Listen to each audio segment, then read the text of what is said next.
I learned about 5 years after I left the government that apparently I had a reputation, David. When I No, was a White House lawyer, Bryan's uh, hallway file is spotless. Just says great guy in all respects. the person who was a assistant to the president when Hmm. I was in the government, who hired me to do something else in the future, said, "I just hope you understand what's going to happen when your emails to OMB about their deadlines ever get declassified."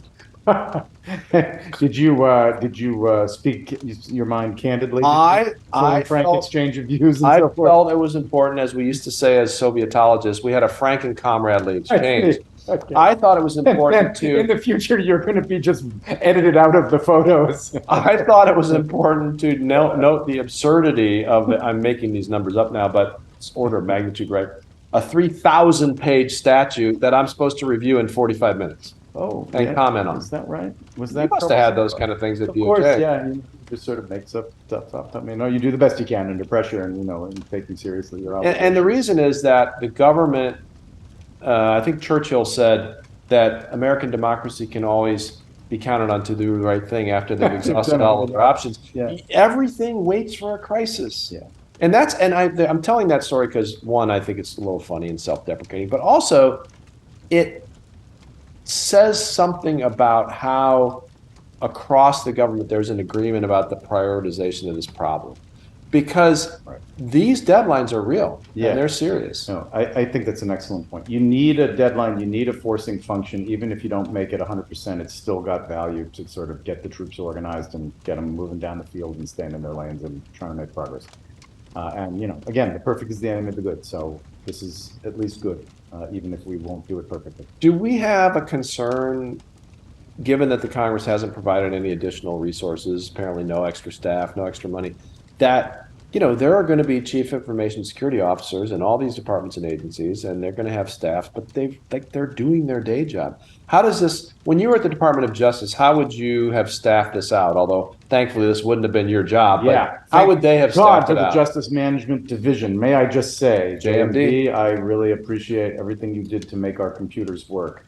Now, I mean, I think it's one of the things they're going to have to grapple with is DHS CISA would kind of like to be, I think, the chief information security officer for the whole Yeah. non-NSS government. Yeah. So I think individual departments and agencies are going to have to sort of figure out how they want to balance their desire to keep control of their own systems, which is understandable, even if not ideal, maybe, as against the need to sort of borrow or get additional help from probably a pretty well-resourced outfit. I don't know how that's going to go.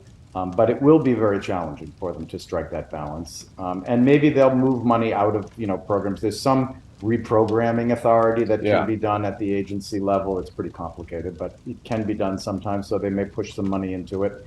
It'll present all of the usual delights of unfunded mandates that are actually important as well as required, and the need to sort of try to push the pig through the snake one way or another. So we've talked about how this kind of a law creates accountability.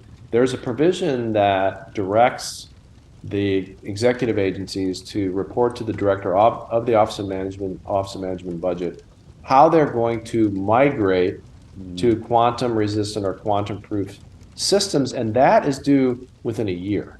Yeah, I guess so. Yeah. How is that going to go? I don't know. Probably not that well. I mean, again, it'll be bumpy, it'll be some rough sledding. There'll probably be some screw ups and other things like that. But it's being forced to happen. But it's being forced to happen. So, something will happen. They'll move at least in the direction of doing this. And, it's at least a start.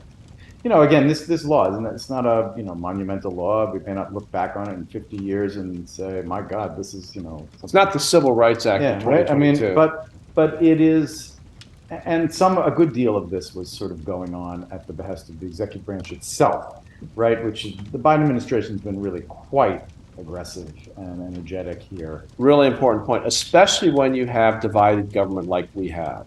You do not get multiple Democratic co-sponsors for a law like this when the Democrat is a president. Yeah. If the president doesn't want that, Right. he and his administration and probably ONCD, the Office of National Cyber Director, and others wanted the departments and agencies to be held to this kind of timetable. And all good as far as I'm concerned, checks and balances. Yeah, yep, exactly. It adds another layer to it because it's another branch of government looking at what they've done over and against what they can do internally.